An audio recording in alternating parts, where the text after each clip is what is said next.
I wanted to take some time on not streaming to sit down and look at the crossbow without the pressure of feeling like I need to go into the next mission or getting distracted by something. I feel like it'll be a little bit more of a clean explanation than I would when I'm just kind of bouncing around different points about it.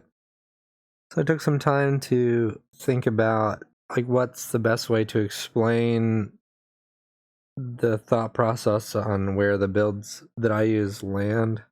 So I want to keep it kind of simple and also brief so it doesn't just get too bloated or weighty to explain.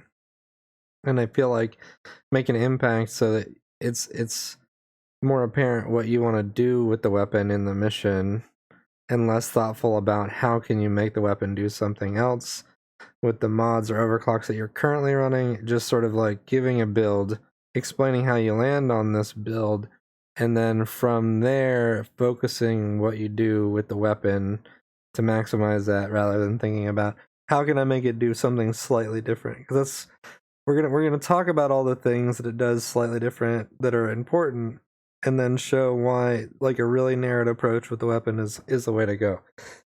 So the first thing I want to explain is what is the functionality of the crossbow in my mind, and why I'm going to dismiss a bunch of builds you can do with the gun. So these two things first. So you compare it to its counterpoints, the Zhukovs and the boomstick, which are direct damage guns. There are direct damage builds for the crossbow, but I'm not going to talk about those builds today, and I'm going to take a lot of the options for those mods off the table in the form of builds for the crossbow that I do end up running. And we're going to show that, and I'm going to talk about why the crossbow, if you're running the crossbow, why you want to not do direct damage. And part of it is, if you're going to run direct damage, why not run its counterparts, the shotgun or the Zhukovs? So it's sort of, once you start thinking about running direct damage crossbow, you need to really be comparing what are you doing with that versus another weapon, and should you just not be running the other weapon? And often that's a much harder question to answer.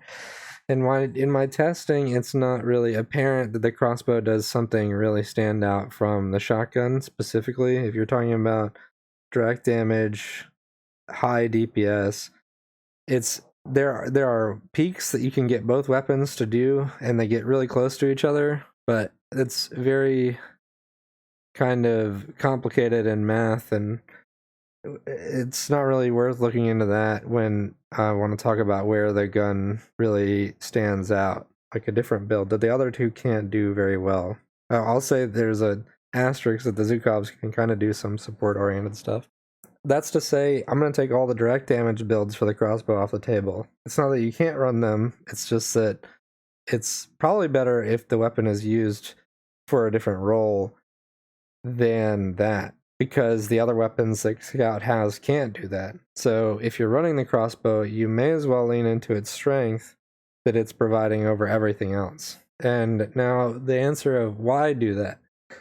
The support of the crossbow does something really well, which is it does two things. It provides an answer for the things that the primary weapon of Scout can't fulfill, right?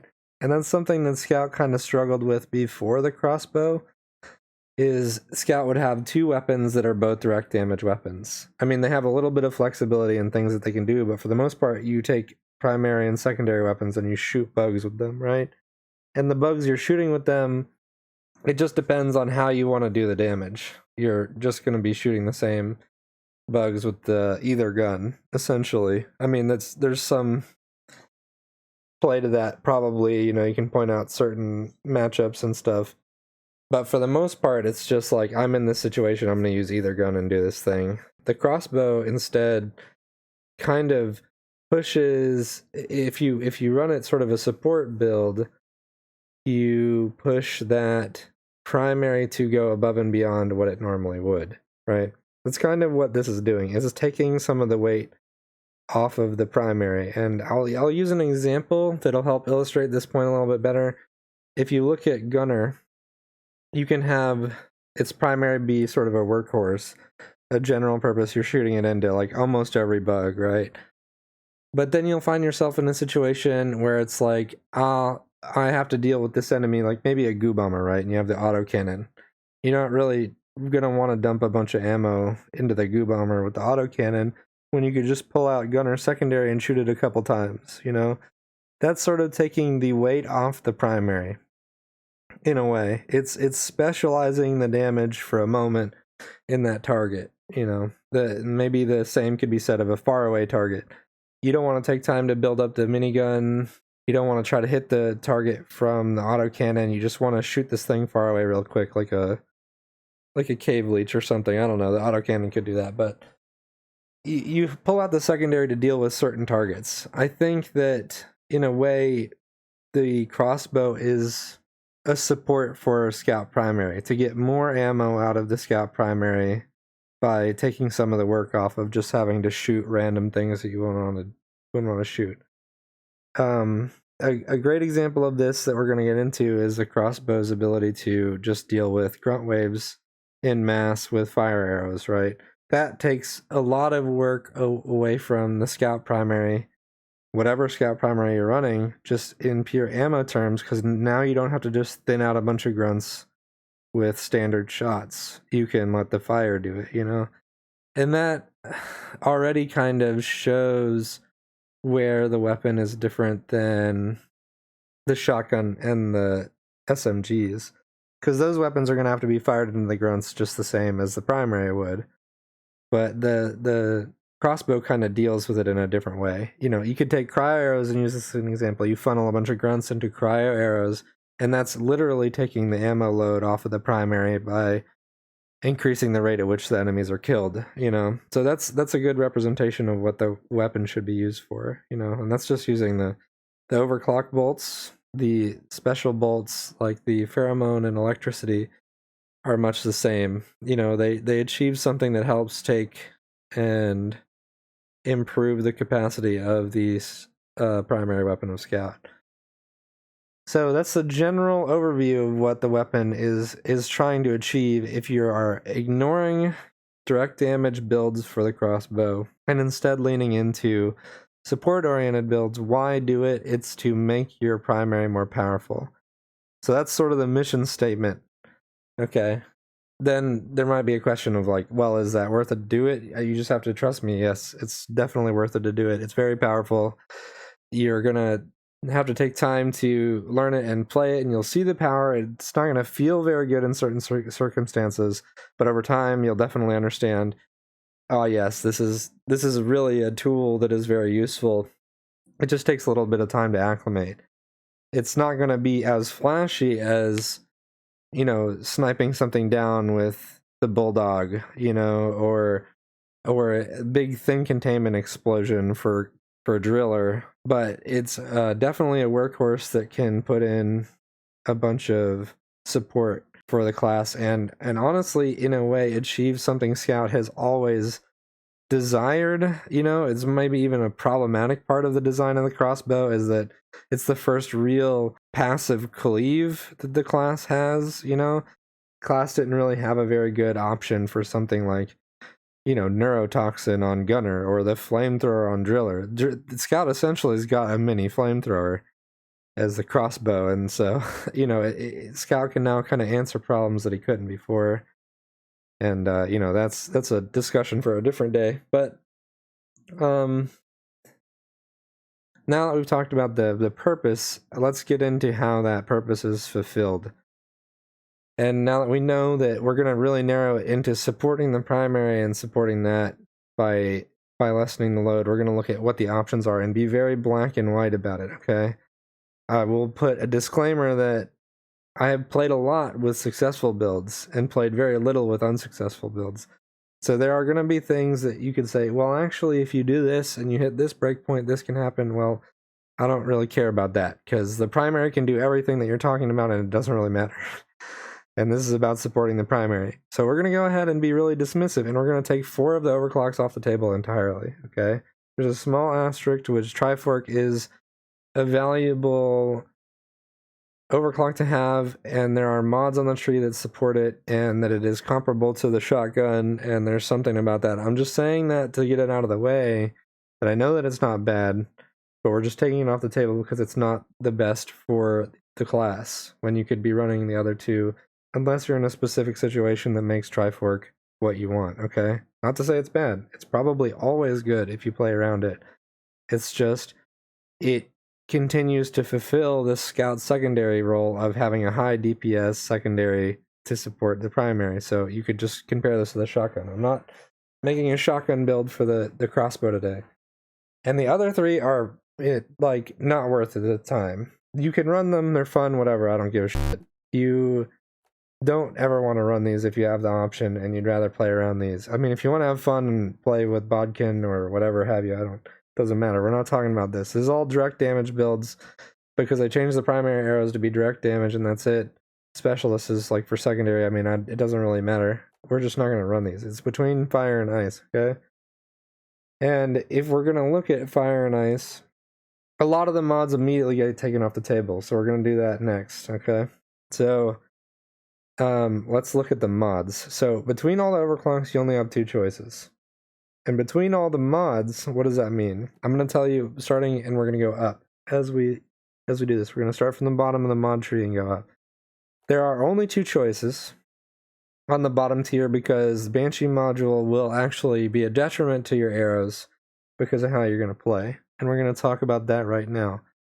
A lot of the time, I would say 50% or more of the time, these arrows are not going into enemies. These arrows are going into the ground and you are kiting enemies over them. So Banshee module arrows in the ground are going to occasionally fear enemies that you really don't want them to walk away from your arrows, you want them to walk through them. So it is actually a detriment to have Banshee module. So that is going to be completely off the table. You're never going to run that mod. And a lot of this discussion is going to be us talking about how you're never going to run anything else but these. It's not about picking the best mods for the gun. I'm going to talk about why you're never going to play something else, okay? So, Magnetic Shafts is a great mod for direct damage. It is not a good mod for how we're going to play. We only have one option on tier 5, and that is Potent Special Bolts. And the reason why we don't want to use Magnetic Shafts is because in a situation where things are getting electrocuted, it's going to move our bolts to places we don't want to go. It does increase the damage of the bolts, but like I said, a lot of the time they're going to be shot in the ground. We don't want them to be uncontrollable and start flying everywhere. So it's the lesser of three evils. We're going to take Potent Special Bolts, and they are kind of nice depending on what special bolt you end up taking, so it's just a free pick. It's just that the other two are not only not neutral, they're just going to hurt you. So you're going to take Potent Special Bolts, and that's the only option. On tier 4, there's actually no good choice because you're often not directly killing anything with the arrows themselves, so Battle Frenzy is only going to get like random use. I would say that it's more valuable than the other because if you are using the arrow to kill specific things, you know it, and get the speed buff, there's a potential to get an advantage there. So that's the one we're going to go with. The radio transmitter module is just kind of funky. It's only going to apply to your special bolts like pheromone. So if you wanted it to pick up pheromone from far away on the occasion that you missed something and you want to do that, you could run it, but I find that it's weird to have the animation play and I just don't like it. I'd rather have an occasional speed up, but honestly, either mod on the tier is bad there, okay? So we're getting, you're gonna see a trend here. The last tier doesn't have anything very good. The fourth tier definitely doesn't have a great choice. It doesn't really impact you, okay? The third tier's best choice is definitely reload speed if you can compensate for the arrow drop, and I would say that it'd be better to never play with the increased velocity of the arrows because it's just going to throw you off. Just run reload because it makes certain things that you do with the arrows a lot more consistent if you are able to shoot multiple faster, okay? Especially for cryo arrows. Very important that you have as fast of a reload as you can. So far we have 3 tiers of the tree that are only one choice. So they're non-choice. This is the build you're going to run for this if you're running fire or ice arrows. Unless there's specific breakpoints you're trying to get with the arrows, and we're not going to talk about that. Okay, I don't even know those. You'd have to sit down and really lab those out if you're trying to get that. And so in that regard, because of the breakpoint thing, we're going to immediately take the damage off of tier 2 off the table. You don't want to shoot the arrows into bugs most of the time, so the damage doesn't really matter. And that little bit of damage isn't going to make a huge difference. What does make a huge difference is longevity in how many arrows you have. And this is really a user choice. I often take more primary arrows just so I can have more of the status of the primary, because I use it more often than I do the secondary, the special bolt status. So I personally use the increased quiver capacity for more fire or ice bolts, but either in my mind are completely valid. More special bolts, more primary bolts, equal in value. I just prefer having more fire arrows or ice arrows. Ice arrows is probably a longer discussion, but you could in ice arrow builds maybe lean into the special arrows more, just because of how a mission goes on. You need the ice arrows less and less, which is sort of a macro discussion a bit, but it's because of stationary targets. You kill all the stationary targets in a mission. You don't really need the arrows so much anymore, so you don't need so many primary arrows. And this is especially true if you're trying to get more out of taser bolts. So if you're running taser bolts, the special quiver becomes more appealing because you end up having like 17, which is quite a lot. And I'll briefly go over why that is a valid option. But so most of the time I run this, but this is the first only option of the guns so far besides fire or ice arrows. And we're gonna double back to that choice later. So right now, the first choice, and it's really just which arrow you want more of. And now we're gonna go to the special bolts and the overclock, why you're choosing fire or ice, and then which special bolt you're choosing. Okay. Special bolts. There's only two options. The special bolt chemical explosion is not good enough yet. I would not run it, and part of the reason is politics, because if nobody runs this, surely they'll buff it yet again. Right now, it's not good enough yet. You're welcome to experiment with it and see if I'm wrong. If you can do something cool with it, you're probably looking more in the direct damage builds, but for these, the fire and ice, it's not really the best place for the chemical explosion. So we're just gonna take that off the table. It really needs some help. The other two bolts are phenomenal. Okay, taser bolt was really struggling for a while, but it got buffed a lot. So pheromones, apply the pheromone debuff to the enemy, and this is really good for fire and really good for cryo. So this is a lot of the time the default pick to take, because if you put the status on an enemy and then if you put pheromone on an enemy and then place a fire or ice bolt on that enemy or multiple, you're going to cause a chain reaction. Enemies are going to walk up to that enemy to hit them. They're either going to catch on fire or they're going to start to freeze. And so that's a very common way to do it, versus putting the bolts in the ground. You can put them in the enemy using the pheromone to cluster them. It's very good. So that's a very standard way to do it. Now, the thing is, you want to put pheromones into healthy targets, and if you're in multiplayer with better players that are killing high health targets very quickly, pheromones value falls off. So there's a trend here. There's a graph where these lines intersect. The better your teammates are, the more teammates you have, that kind of thing, the worse pheromones gets. Kind of depends on if you're playing modded or not, So the graph's a little wacky. But let's say you're playing standard difficulty has 5 and you're playing with really good people. Pheromones are going to not see a lot of action. They're going to feel bad to take. In that case, you want to take fit taser bolts so you can help DPS those big targets, those threats down really quickly. And the very quick explanation for taser bolts is you just shoot 2 of them into the same enemy and you forget about that enemy. Most of the time it's going to die. Talking about like goo bombers, Praetorians and stuff like that, especially in a team setting, you're never going to see that enemy again if you shoot 2 tasers into that thing, because somebody else is going to do the little bit of chip needed to kill it if that's even necessary. Sometimes the 2 taser bolts will just kill that enemy. So just be aware, oppressors are immune to electric, so it doesn't work with them. But any enemy that's like of a decent health value, you just shoot 2 taser bolts in and that enemy dies, which is kind of a little bit crazy of a buff to the arrow. But if that's the case, you're playing with really good people, this might be the build you're looking at, okay? Especially for cryo arrows. This could be a cryo arrow build with a decent team, okay? You take the cryo arrows, you shoot all of the stationary targets, you take those threats away, or freezing spitballers from across the map, freezing brood nexuses and shooting the weak points are dying immediately. You could shoot leeches, you could freeze them, you don't have to do that, but like all the options for the stationary targets are getting obliterated by the cryo bolts.